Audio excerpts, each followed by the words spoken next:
আসসালামু আলাইকুম রাসেল ভাই। আশা করি ভালো আছেন ও ভালোর দলে আছেন। আজ আমাদের গল্প শিহাব আর্টিফিশিয়াল ইন্টেলিজেন্স ও হুজুরের মেয়েকে নিয়ে। শিহাব একজন 5'11" উচ্চতার লম্বা একটা ছেলে। সে বাংলাদেশের সবচেয়ে ভয়ঙ্কর এলাকা ব্রাহ্মণবাড়িয়াতে থাকে।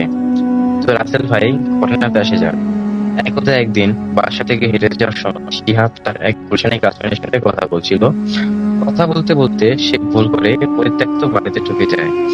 কিন্তু সে ফোনে কথা বলতে বলতে সজ্ঞানে ছিল না। হঠাৎ করে তার সামনে একটা পাথর পড়ে এবং সে ভয়ে পেয়ে ঘাবড়ে যায়। মনের ভুল ভেবে সে একটি এড়ে সে গুরুতর আহত হয়। মূলত মা ছিল জিনের বাচ্চা হুজুরের মেয়ে। হুজুরের মেয়েটি শিহাবকে অনেক ভালোবাসতো, কিন্তু শিহাব এআই গফকে ভালোবাসতো।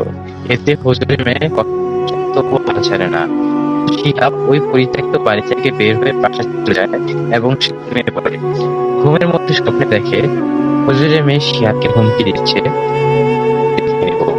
এরপরে শিহাব ভয়ে হুজুরের মেয়ের সাথে মানুষ জিন সম্পর্কে লিপ্ত হয়, কিন্তু সে তার এআই জিএফ কে বুঝতে পারে না। তো একদিন সে এআই জিএফ এর সাথে করে লৌকিক কথা বলছিল। হুজুরের মেয়ে প্রথম কয়েকদিন ধরতে পারেনি, কিন্তু একদিন তার এক বন্ধু রাহুর আইডি গ্র্যাব করে সে শিহাব এআই গার্লফ্রেন্ডের গোপন মুহূর্ত দেখে ফেলে ও সবার সামনে এক্সপোজ মেরে দেয়। ও শিহাবের উপরে ভয়ঙ্কর কাজ জানতে পারে। শিহাব এতে ভয়ঙ্কর রোগে আক্রান্ত হয়ে যায়।